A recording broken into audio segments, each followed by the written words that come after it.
Does it hurt very much? Just a little sting. It's not deep, it will heal soon. The wind in Montana did not howl that night. It hunted. It came screaming down from the mountains like a living thing, tearing across the high plains and swallowing the world in white.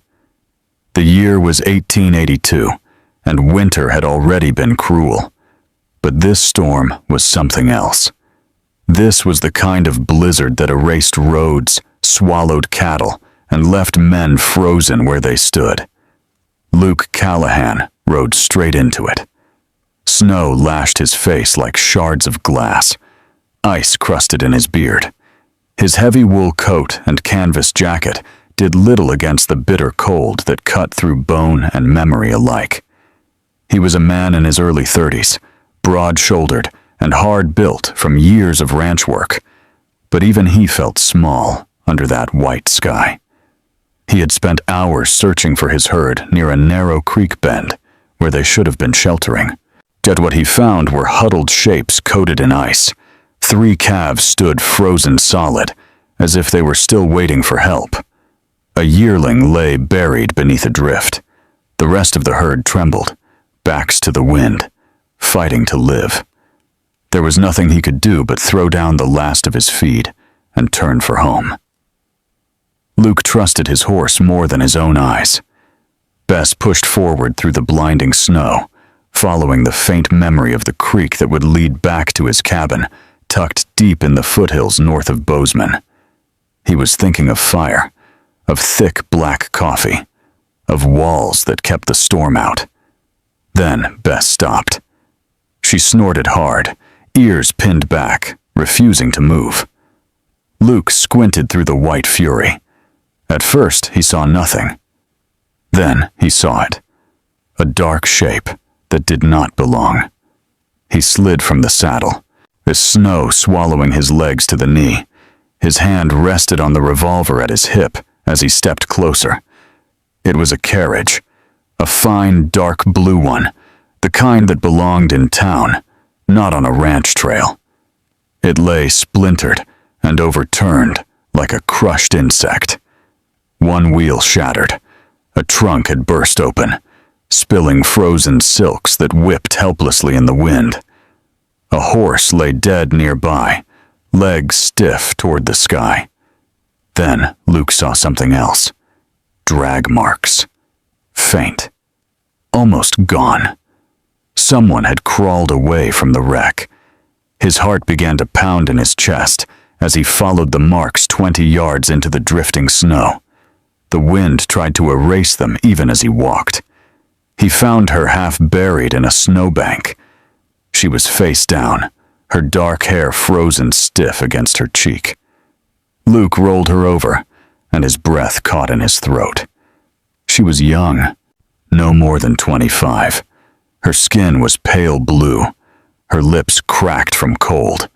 Ice clung to her lashes. She wore fine dark wool, torn open from the crash. Lace showed beneath it. Clothing meant for drawing rooms, not blizzards.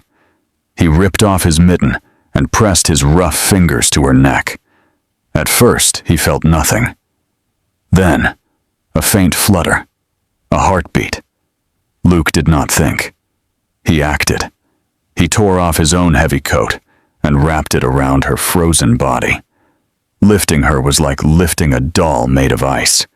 He carried her back through the screaming wind and fought to get her onto Bess. It took strength he did not know he had left. He climbed behind her and pulled her against his chest, wrapping his arms tight around her small frame. Her cold seeped into him like death itself. The ride back to the cabin felt endless, but by the time he kicked open his door and dragged her inside, he could barely feel his own hands. He laid her before the hearth and worked fast. Fire first. That was survival. He struck a match with fingers that barely bent and fed kindling until the flames roared. Only then did he turn back to her. Her fingers were white and stiff, her boots frozen, solid. He cut them off carefully. Silk stockings followed. He hesitated only a moment before cutting away the rest of her frozen clothes. Cold would kill her faster than shame. He wrapped her in every blanket he owned and forced a few drops of whiskey between her lips. She coughed weakly, but swallowed. "Fight," he muttered under his breath. "You fight now." Hours passed while the storm battered his cabin like a living enemy, while he rubbed her hands and feet slowly to bring life back into them. The fire roared. The small room grew warm. Near dusk, her eyelids fluttered. She woke with a sharp gasp, eyes wide with animal panic. "Easy," Luke said, holding up both hands. "You're safe." Her gaze darted around the rough log cabin. Fear filled her eyes when they landed on him. "Where am I?" she whispered. "My cabin. I found you near a wrecked carriage." "My carriage." Her voice trembled. "The men. Were there men?"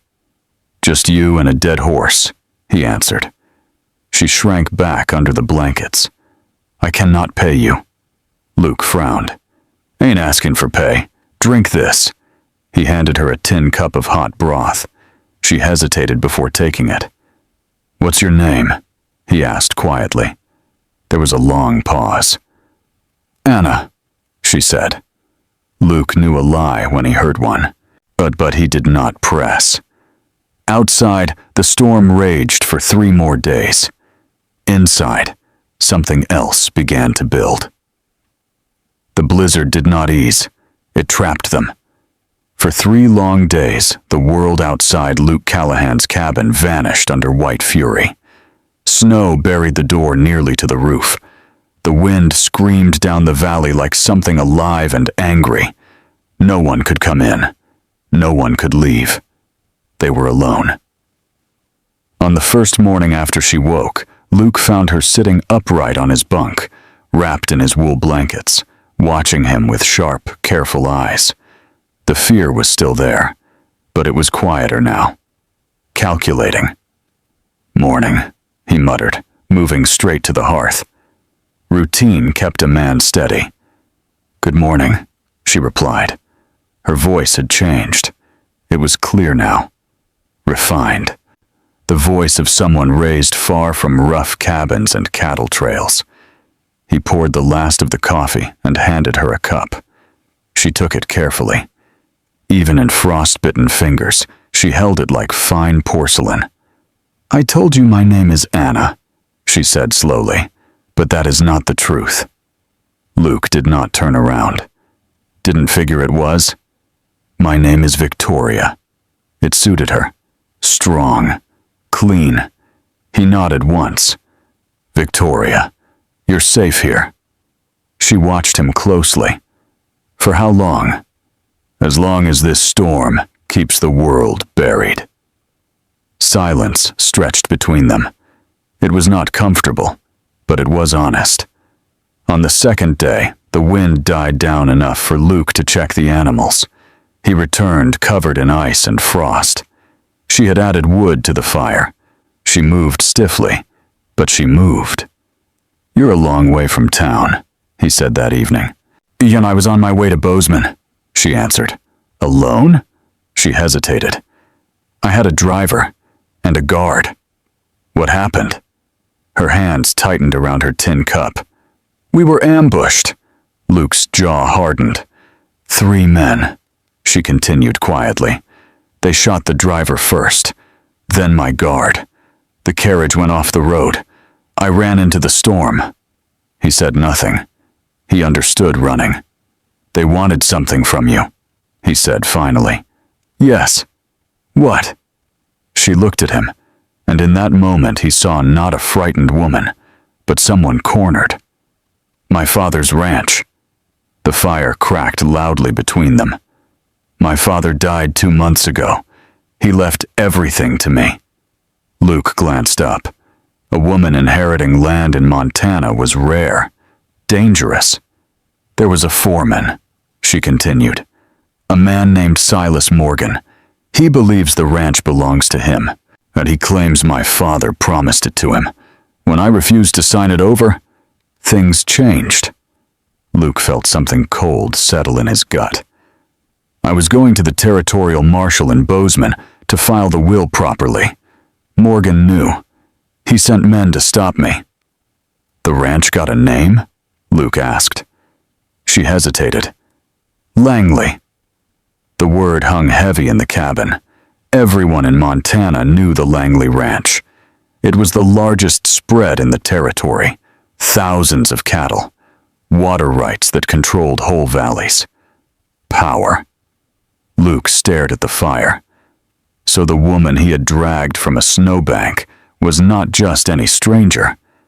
She was Victoria Langley. The storm finally broke on the third morning. Silence replaced the howling wind. The sky was sharp blue. Snow drifted higher than the cabin windows. Luke stepped outside to dig a path, and that was when he heard the howls. Wolves. They circled the shed by dusk, bold and hungry. Luke grabbed his rifle. "Stay inside," he ordered. "You're injured," she argued. "I'll lose that mule. We're trapped." He stepped into the blue frozen world. Gunfire cracked through the valley. Snarls and a human grunt echoed back. Victoria pressed her hands to the window, heart pounding. Then a heavy knock struck the door. She tore the bar away, and Luke fell inside, blood staining his sleeve. "A bite," he muttered through clenched teeth. She did not panic. She poured whiskey straight into the torn flesh of his arm. He hissed but did not move. She stitched him by firelight, her hands steady, face pale with focus. When she finished, their eyes met. The air changed. Neither of them spoke of it. The next day, Luke rode to scout the ridge. While he saw riders in the pass, 6 men. He waited until they rested, then slid down to retrieve something that had fallen from one saddlebag. A leather tag, stamped deep into it. Morgan.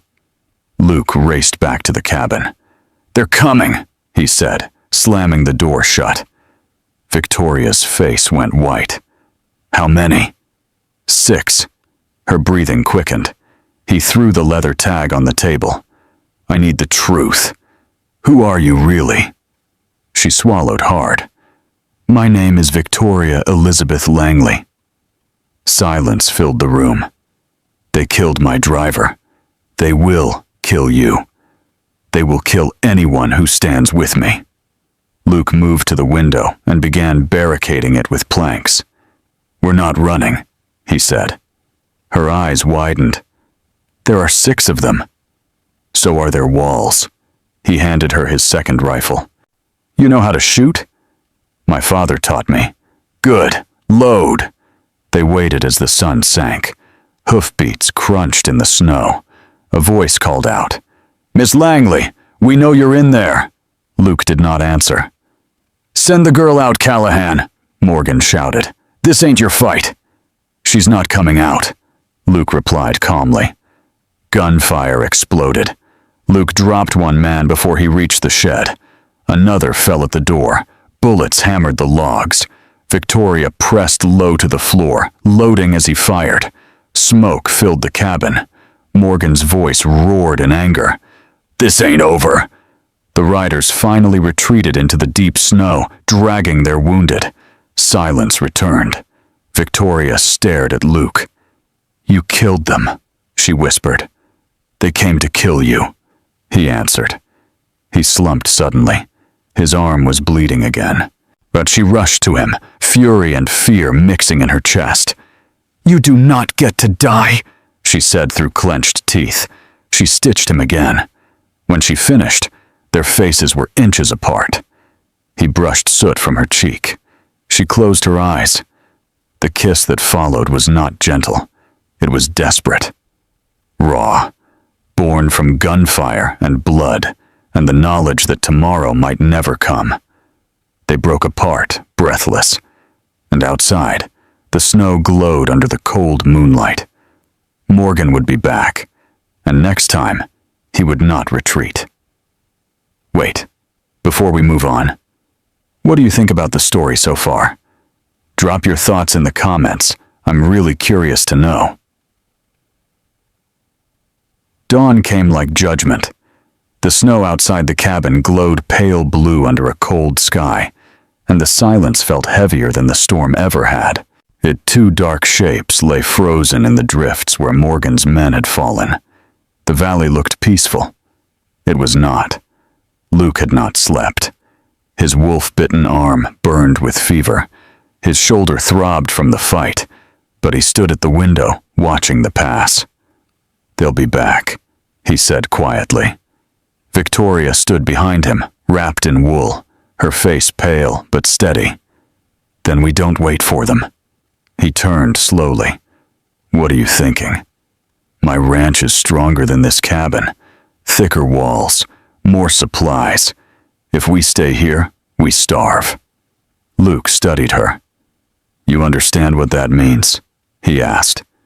"Morgan will expect you to hide, not return." She lifted her chin. "It's my land."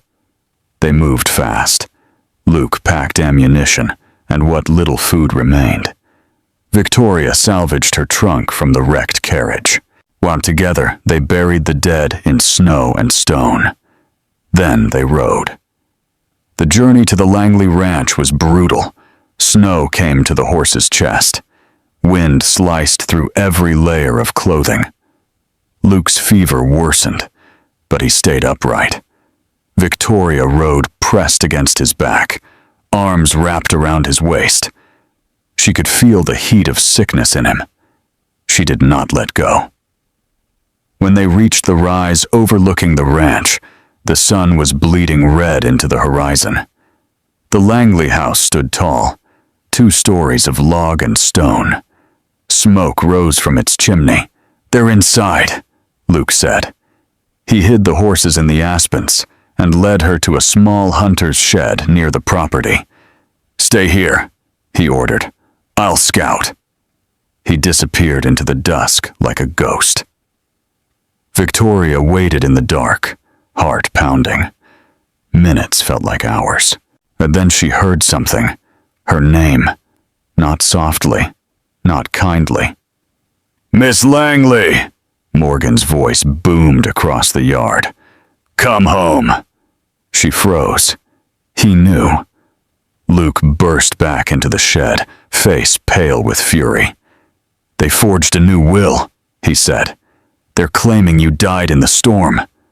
Her hands trembled, then stilled. "I will not hide," she whispered. Before he could stop her, she stepped out into the open snow and walked toward the house. "Victoria!" Luke hissed, chasing after her. The front door opened. Silas Morgan stepped onto the porch.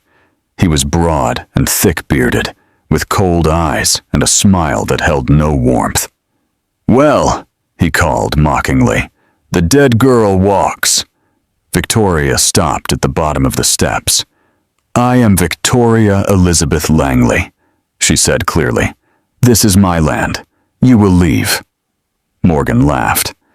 "You have no power here. Your gunmen can't save you." Luke stepped out of the fog behind her, pale and bleeding but standing. "She's not alone," he rasped. Morgan's smile vanished. He drew first. The shot cracked through the yard. Luke staggered as the bullet tore through his shoulder. He fell to his knees in the snow. Victoria screamed. Morgan aimed again. Time slowed. Victoria remembered her father's voice on a bright summer afternoon. "Do not pull. Squeeze." She raised Luke's revolver with both hands. She aimed at the center of Morgan's chest. She squeezed. The gun roared. Morgan's body jerked. His smile vanished. He looked down at the dark bloom spreading across his coat. He collapsed face first into the snow. The other men fled. Silence fell. Victoria dropped the revolver and ran to Luke, but he was bleeding heavily. One arm ruined from the wolf bite, the other shattered from the bullet. "You cannot leave me," she whispered fiercely, pulling his head into her lap. He tried to smile. "Your turn," he murmured. He was barely conscious when she dragged him inside the house. She worked without tears. She cleaned both wounds with whiskey. She stitched what she could. She wrapped his shoulders tight with linen torn from her own clothing. He hovered between life and death for days. She did not leave his side. When spring finally came, it came hard. Ice cracked. Snow melted. The land breathed again. And Luke Callahan survived. But he would never be the same. His right arm healed crooked and weak. His left bore the scar of the wolf. The fast-drawing gunman he once was had died in that winter, and the territorial marshal arrived weeks later. Victoria told the story plainly. The forged will was found in Morgan's coat. The bodies were counted. Justice in Montana was often decided by who remained standing. The Langley Ranch was declared hers. Hands returned. Old workers who had fled Morgan drifted back. Fences were mended. Cattle were brought in. The ranch breathed again. Victoria changed too. The soft Eastern girl who had arrived in a fine carriage was gone. In her place stood a rancher. Her hands grew calloused. Her voice carried across corrals. Luke stayed, at first to recover, then because there was nowhere else to go. He advised. He helped with what he could. He sat on the porch in the evenings, watching her rebuild her father's empire. But as summer turned the hills gold, something weighed on him. One evening, Victoria found him in the barn, tightening a saddle with his good hand. His saddlebag was packed.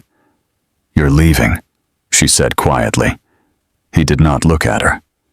"I don't belong here," he answered. "I'm the man who killed your father's foreman years ago. Morgan told you." She stepped closer. "You killed him in a fair draw," she said. "I asked the marshal. He confirmed it.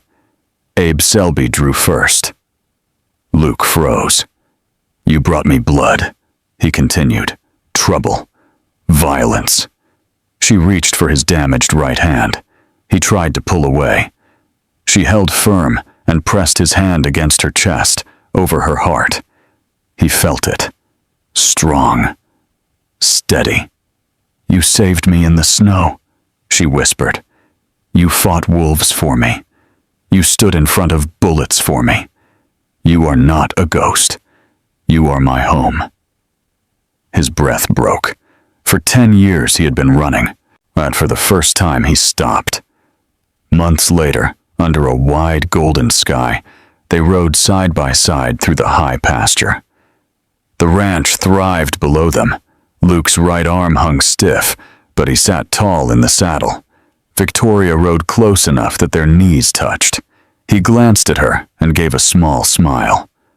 "Didn't know I was saving the richest woman in the territory?" he said softly. She smiled back. "You didn't," she replied. "You just saved me." Their hands met between the saddles. Two survivors of winter.